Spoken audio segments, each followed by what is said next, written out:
لا إله إلا الله محمد رسول الله عليه صلاة الله وآله والأحباب. Baik, kita geser sekarang ke psikologi transpersonal. Ini aliran yang hidup sekarang ini, Buya.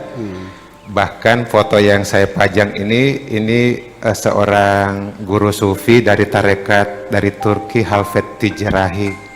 Dia mendirikan universitas transpersonal di Amerika dan dia seorang sufi. Dengan begitulah psikologi sufi ini mulai mekar di Amerika dan dia mengatakan ini, ya. Dia mengkritik psikolog-psikolog saat ini dengan mengatakan seperti ini. Psikolog-psikolog saat ini tertarik dengan kepompong. Mereka tidak melihat sisi lain dari proses itu menjadi kupu-kupu. Nah, undangan kita hari ini gambarnya kupu-kupu, ya. Psikologi transpersonal berusaha melihat keseluruhan proses dari kepompong sampai kupu-kupu. Itu yang dikatakan oleh Fraser. Nah, jadi orang-orang transpersonal itu sangat tertarik dengan proses perubahan manusia menjadi the best, menjadi yang tercantik, menjadi yang terindah. Nah, psikologi selama ini dianggap hanya mengurusi hal-hal yang sifatnya personal, dan personal itu masih belum asli, disebut sebagai palsu, dan masih berorientasi pada pengalaman biasa, apa yang terjadi di badan kita, soal emosi, pikiran, perasaan, itu hal biasa bagi orang transpersonal. Mereka mengajak kita masuk ke dimensi lain yang disebut dimensi spiritual. Disitulah kita, menurut aliran ini, akan ketemu wajah kita yang asli. Wajah kita ini kebanyakan yang kita lihat satu sama lain wajah-wajah palsu. Di mana wajah asli itu? Nah, itu harus ditemukan dalam diri sendiri. Proses menemukan itu disebut sebagai pengalaman transformasional tadi. Nah, dulu Buya waktu saya kuliah, saya dikasih mantra ini, Buya. Bunyinya begini, Buya. I have this body, but I am not this body. I have this mind, but I am not this mind. Saya punya badan ini, tapi ini bukan saya. Saya punya pikiran, perasaan, emosi itu ada, tapi itu bukan saya. Nah, kami diminta kalau mau jadi transpersonal, kalau betul-betul menyadari itu, katanya, kamu menjadi transpersonal dan kamu masuk ke dunia spiritual. Nah, itu tugas kami, Buya, menghayati mantra ini.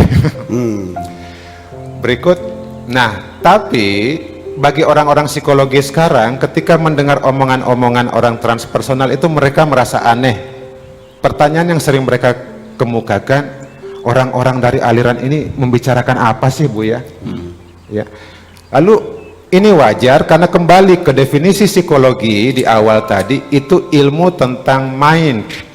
Mind itu pikiran, perasaan, emosi yang goyang-goyang terus dan nggak bisa diandalkan. Dia bisa berubah dengan cepat dari waktu ke waktu. Saat ini ketika saya sedang berbicara, ada kondisi mind tertentu pada saya. Setelah acara ini, kondisi mind saya berubah lagi. Kenapa kita mengandalkan sesuatu yang nggak tetap seperti itu? Itu kata orang transpersonal. Kenapa kita nggak mencari sesuatu yang tetap di balik main yang nggak bisa diandalkan ini? Seperti itu. Berikut. Nah, begitulah di kalangan barat sendiri masih ada kebingungan menerima psikologi transpersonal ini. Di Amerika, psikologi transpersonal itu hidup, tapi masih ragu-ragu untuk diterima sebagai bagian dari organisasi psikologi mereka. Meskipun di sana sudah ada universitasnya. Yang menerima satu-satunya adalah Inggris. Di sana ada satu bagian dari organisasi yang namanya divisi transpersonal. Di sini kita bisa lihat tujuannya adalah mempelajari tentang manusia sebagai makhluk spiritual. Itu terang-terangan mereka katakan seperti itu. Berikut. Nah, bersyukur betul di era kita saat ini teknologi sudah sangat maju. Yang dulu dikatakan bahwa spiritual itu enggak ilmiah, alat-alat ini berhasil membuktikan bahwa dunia spiritual itu ada. Sebelah kiri itu alat yang namanya elektroencephalograph. Yang di tengah itu namanya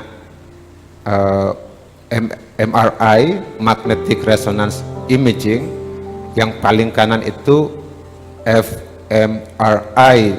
Itu alat-alat yang sudah diuji cobakan pada orang-orang yang kita sebut pribadi-pribadi yang spiritual. Berikut. Nah, ini ada momen di mana orang-orang yang disebut spiritual itu dibawa ke laboratorium, dikenakan alat-alat tadi. Mereka bahkan dilekatkan elektroda-elektroda seperti itu di kepala mereka. Lalu mereka dimasukkan ke mesin-mesin seperti tadi yang saya ceritakan, fMRI, dan apa yang mereka temukan sangat mengejutkan, bahwa mereka dengan gampang sekali memproduksi yang namanya berikut.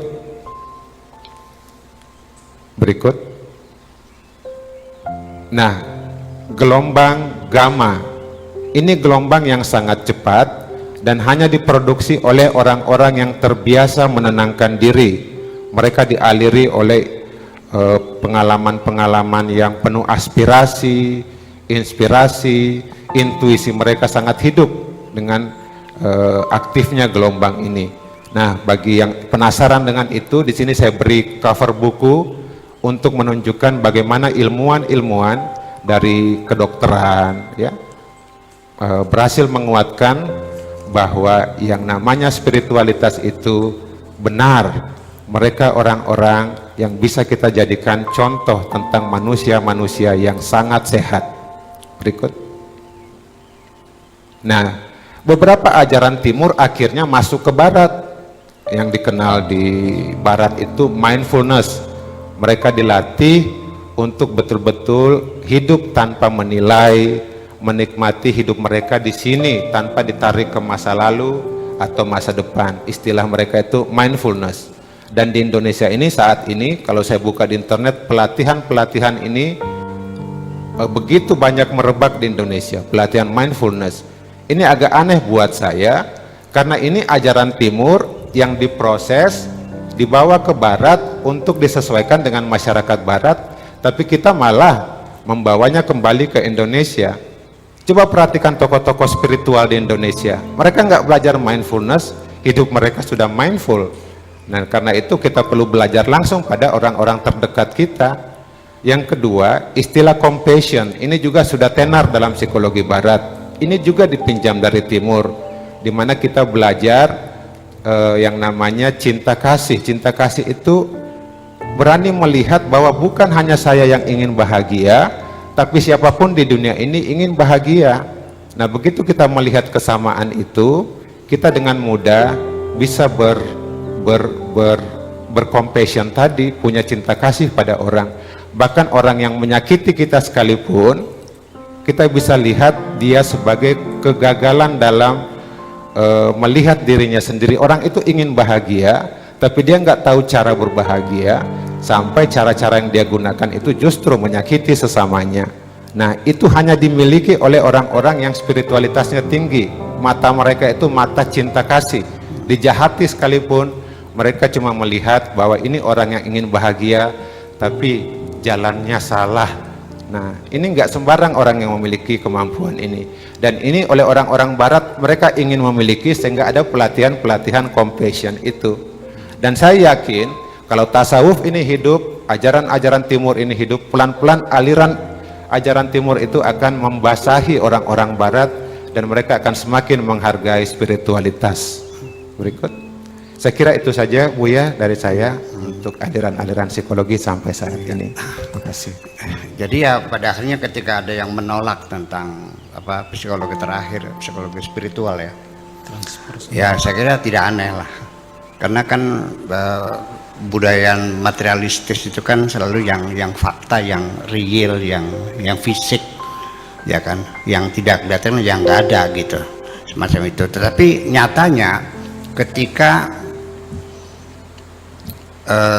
Saddam Hussein itu dituduh punya senjata pamungkas, senjata biologi oleh Amerika, sampai diserang dan diserbu dan dijatuhkan. Mereka menggunakan radar-radar yang detektor yang sangat canggih, nggak ditemukan. Akhirnya menggunakan tenaga ahli psikotek.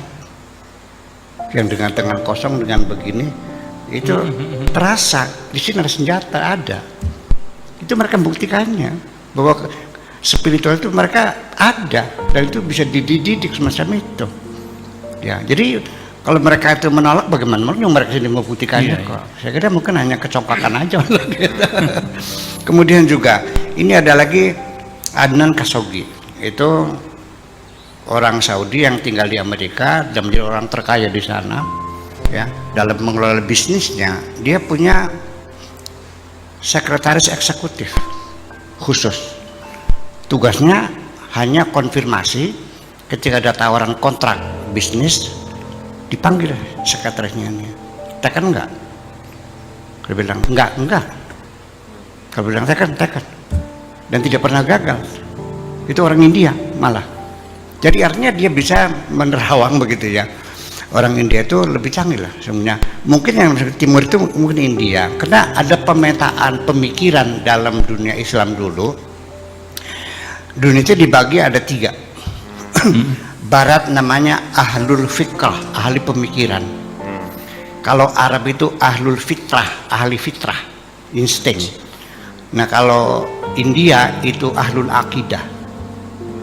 Ya. Nah makanya orang India itu kalau mereka itu melakukan bahasa tasawufnya muadhabah, mulai sama melatih diri, itu bertapanya luar biasa. Tidur di atas bako setengah bulan, merendam di sungai Ganges sampai 1 minggu, kan gitu. Kita kan enggak, puasa paling hanya sehari 2 hari ya, 2 hari aja pati geni ya, udah out gitu. Yeah. Jadi memang untuk menumbuhkan, berarti perlukan latihan-latihan yang keras juga sih semuanya. Dan itu tidak, ulama Islam ini tidak sepakat, tidak membolehkan. Ada yang mengharamkan puasa-puasa yang menghukum diri sendiri. Nah, sekarang begini, kapan spiritual kita ini muncul? Dengan kaidah begini, ketika id ya dilepaskan, memuaskan segala keinginannya, maka ego ini menjadi kurus. Tetapi ketika id itu ditindas, maka ego menjadi kuat. Contohnya gimana? Bulan puasa, kita sayang sebulan kan puasa biasa, di siang hari kita nggak makan nggak minum, ya kan, mencegah nafsu birah juga kita tahan dulu. Dalam 1 bulan saja apa yang terjadi? Itu ada muncul kepedulian sosial. Orang yang berpuasa itu mulai memperhatikan tetangganya yang belum masak, tetangga dapur yang tidak berasap tuh diintai, kenapa enggak ini? Disuruh anaknya coba lihat sana, ternyata anaknya datang lagi belum masak, nggak punya beras. Sambil menangis dia ngambil beras, dia kirimkan kasihan, ini uangnya 20.000 buat bikin nasinya. Dia kenapa peduli seperti itu? Orang puasa kan lapar, ngantuk, dahaga. Tapi kenapa di malam harinya mereka bisa melakukan sholat sunnah sampai 23 rakaat, ditambah lagi malamnya baca Al-Quran sampai jam 12 malam dalam keadaan lelah badan kok lebih tinggi? Coba kita buktikan, selesai puasa kepedulian sosialnya masih ada atau udah hilang lagi? Udah hilang. Begitu Anda tidak puasa bisa melakukan sholat sunnah 23 rakaat. Ini kan real, kita lihat, kita amati dan kita merasakannya. Nah itu ketika jasad ditindas, roh kita menjadi bangkit. Ketika kita lepaskan semuanya, roh kita menjadi lemah. Saya kira itu adalah satu realita yang bisa kita uji coba berulang-ulang. Dan kalau diuji berulang-ulang hasilnya sama, itu kan namanya ilmu namanya. Terima kasih.